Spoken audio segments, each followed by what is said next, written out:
Pagpapaaproba ng tricycle franchise application sa TODA President inalmahan ng ilang nais kubuhan ng prangkisa. Sundan sa report ni Jasmine Gabriel Galban. Nakatatanggap daw ng reklamo ang Public Order and Safety Office sa Mangaldan, Pangasinan hinggil sa umano'y pagdaan ng aplikasyon sa TODA President ng mga nais kumuha ng prangkisa sa tricycle. Ibig sabihin, kailangan daw munang makita ng TODA President ang aplikasyon bago dalhin sa poso. At kung wala raw bas-bas ang TODA President, ay hindi umano makakakuha ng prangkisa. Opo, ganun talaga ma'am. Kasi yung iba kulurom eh. Kaya ganun yung ginagawa ng mga presidente. Lahat naman ng TODA ganun. Aproban muna nila bago sila makakakuha ng permit. Aminado ang mga opisyal ng bawat TODA na ganito na ang nakasanayan taon-taon sa mga nais mag-apply ng bagong prangkisa. Makumpirma na talagang active yung mga nila, yung license, yung ORCR. Tapos pagkatapos, pag na-approve, ilalagay nila sa LGU.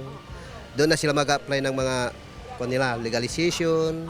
Aminado rin ng POSO na dumadaan muna sa mga opisyal ng TODA ang lahat ng aplikasyon.